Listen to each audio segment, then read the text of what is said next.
guys, Barrett here with Salty Dog Performance, and I've got another video for you. Today I'm going to be working on my 2020 RX TX 300. It's been a while since I've done anything with this simply because the motor had to be pulled out of it and I had to do some rebuilding on it. So I took it out for the first time for the season a few weeks back, and I came home to change the oil since it was warm. It'd be really easy to take out. Found metal shavings in the oil filter, started digging through and pulled the suction pump off of the front. Found some metal fragments in the pre-screen for that suction pump that had they were steel. They could be picked up by a magnet. So went ahead and tore down the engine. The oil tube was kind of shimmery, so I knew I had bearing material or at least aluminum coming off from somewhere. During the inspection of everything, found out that the flywheel gear, where the starter bendix will engage the flywheel to turn the engine over, there were a couple of teeth that had little fragments of metal that had broken off of it. So it's pretty crazy that happened. It is a hardened steel flywheel, and what's even crazier is that the starter bendix gear that engages the flywheel was not damaged at all. So, long story short, ended up putting all new bearings in it, and during the final assembly of the motor, I was waiting to get new OEM cam gear bolts, and they were on back order. Just took a little while to get them in, so I wanted to get the motor put back together. So what I did is use like an old trick that people used to do with the 1503 engines, and they would get M6 1.0 14 millimeter socket screw cap, just looks like little black Allen bolts, and they're grade 12.9. You can pick them up from Lowe's for like $2 for 4 of them, or $4 for 4 of them, something like that. So I put those in here in the meantime, just so I could take the motor out and break it in and make sure everything's good to go on it. But I was able to get the new bolts in finally, the OEM ones, and these can be reused. These are a different style now. They've got, and you'll see them here in a little bit in the video, but they're a T30, and then they've got a flange on them, so you get a lot more coverage onto the cam gear. So it just provides more torque on it, more safety, especially with the RPM and the torque the 300 motor puts out, as opposed to the older 1503s that were 215, 255, 260 horsepower. So this gives a little bit more security on that cam gear to keep it from possibly jumping out of timing. So what we're going to do is change out those bolts, put these back in there. So this will be a good video for any of you 1503 guys that are wanting to upgrade the bolts to the newer style. If you've got especially one of the old engines, they had just regular little Allen bolts that didn't look like they were very strong. So I'm going to show you how to do that, and then I'm also going to show you how to retard the timing on the factory cam. I now have the factory cam back into this. I had a performance cam in here. I'm not going to name what the performance cam was. I'm not going to knock anything on them. I just don't really believe in doing that on this platform, but I just didn't. It had a lot of performance, but it had a lot of tuning issues with it and drivability issues. Also, it made very inconsistent compression numbers. Like I had 140 on cylinder 1, 118 on cylinder 2, 120 on cylinder 3. Put the OEM cam back in it, I've got 140, 130, 140. So cylinder 2 has always been a little bit lower on compression than cylinder 1 and 3 on this, but 140, 130, 140 is a lot better, more consistent within tolerance numbers, right? The 140 to 118 to 120, that just seems really off, and my suspicions were that it was the cam, and I was definitely right on that. So yeah, we're gonna hop into the video. I'll show you guys how to do this, and it'll be a good video for anybody too that wants to see some of the inner workings of the engine, but let's get right into it. Okay, now we've got an overhead shot of what's going on here. We're gonna have to remove quite a few things. I do have aftermarket stuff on here, so if you've got a factory ski or other aftermarket components that aren't like mine, it is going to be a little bit different, but we're still going to be doing the same thing. We're going to remove our intake, that way we can get access to the supercharger, because when we start to retard our timing on the cam, we're going to need to be able to access the supercharger. We're going to need to remove our blow-by valve. For my setup here, it's going to be a little more intricate because I've got to remove the catch can from its mounting plate first before I can get access to the bolts to remove the blow-by valve. We're going to need to remove our coil packs, and we're going to need to remove our valve cover.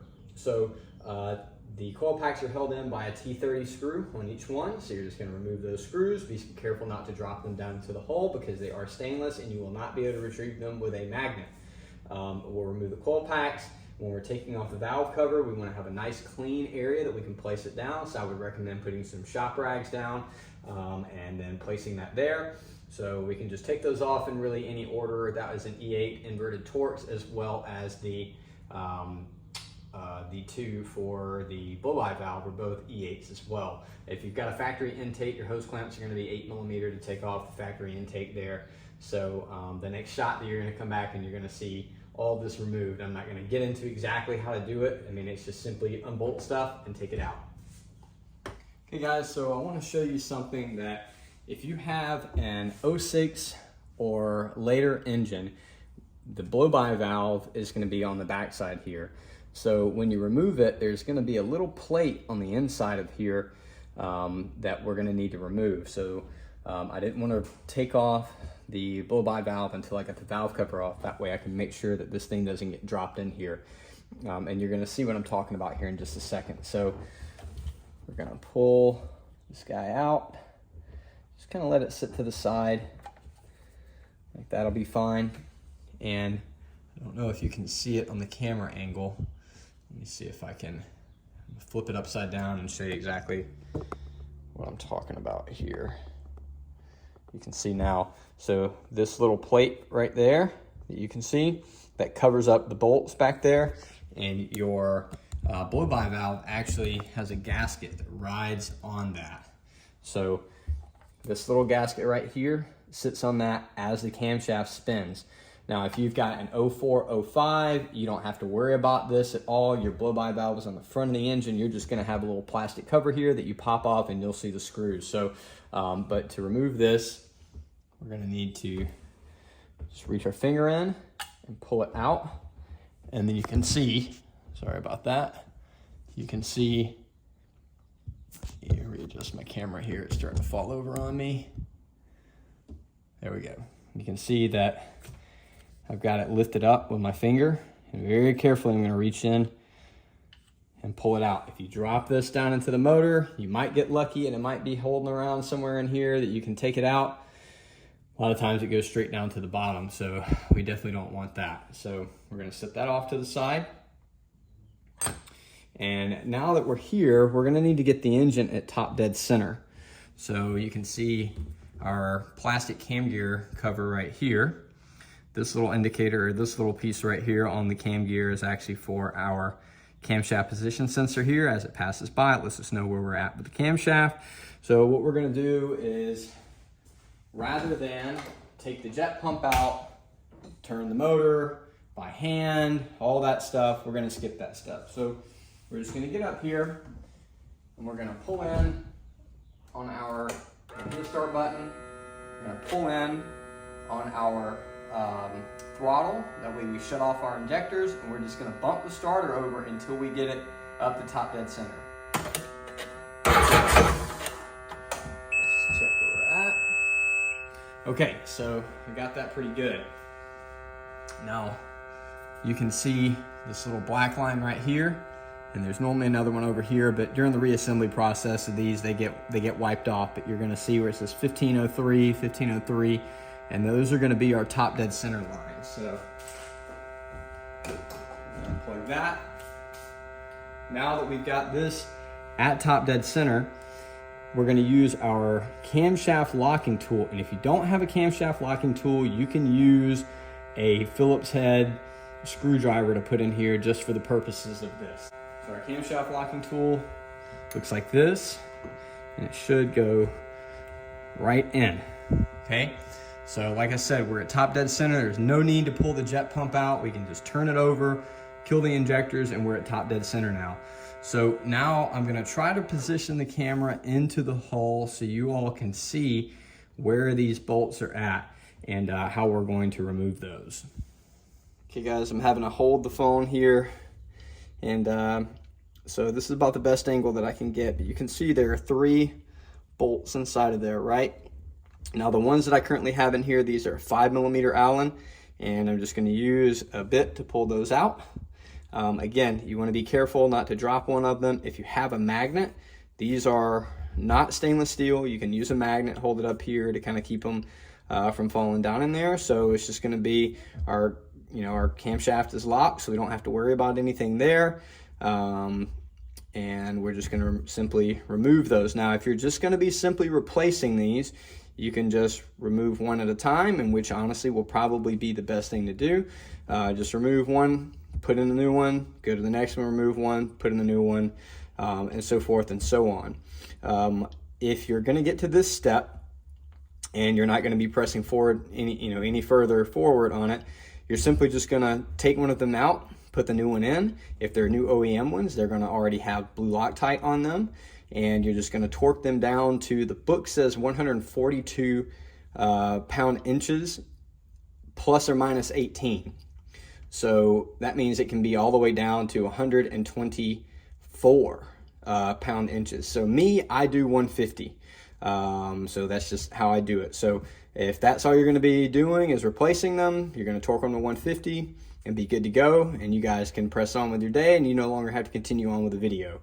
So I'm going to go ahead and pull these out and put the new ones in, and then I'm going to show you how to do the or retard the timing on the cam.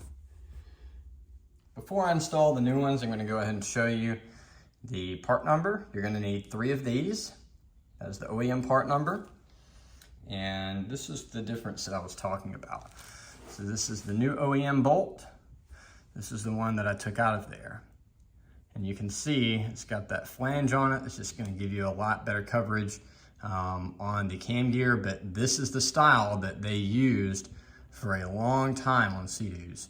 It wasn't until I believe they went to the 1630 engine, and maybe somebody can somebody can correct me on that, but I believe they used this style of Allen bolt on these engines until they went to the 1630. So you're just gonna get, more tension on your cam gear and less chance of it slipping out of timing.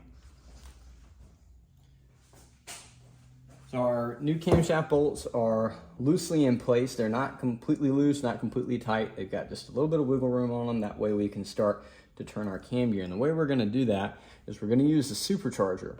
We're gonna turn the supercharger clockwise to get the crankshaft and the camshaft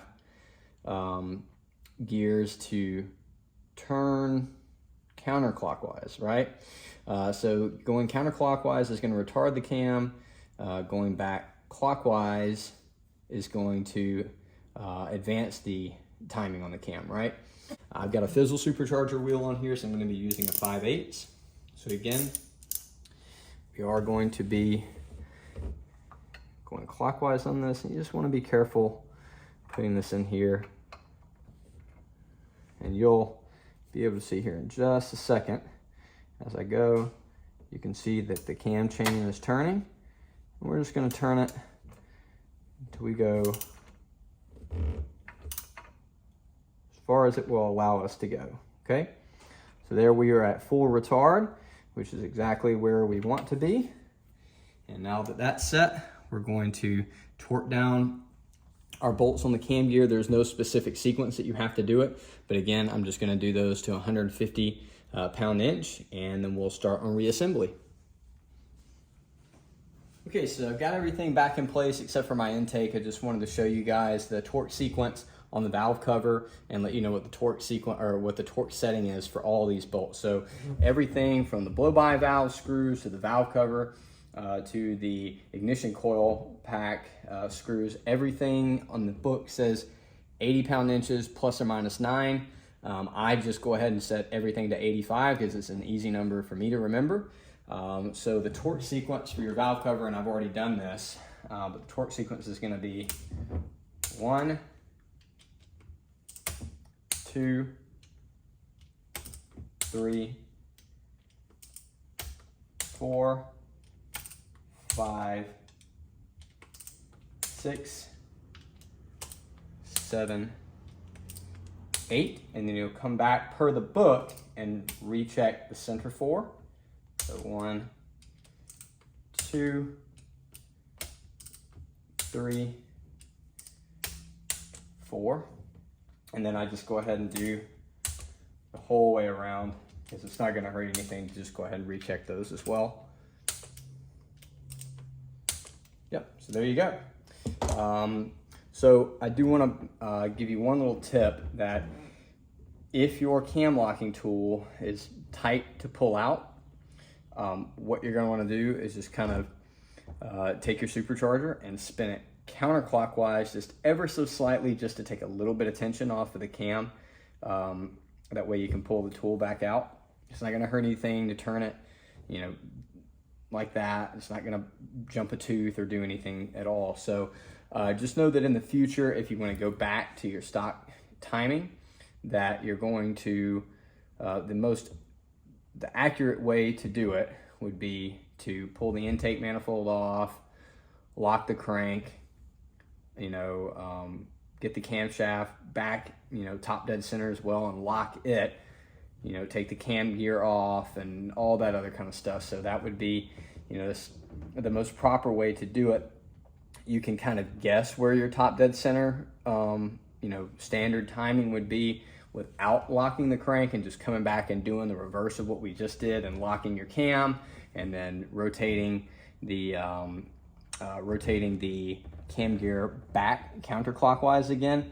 But you know, it could be a little advanced. It could still be a little retarded if you do that. I can tell you right now that if you were to try to lock the cam and rotate the cam gear back to where both of the lines are perfectly level with the head, that is actually going to be slightly advanced.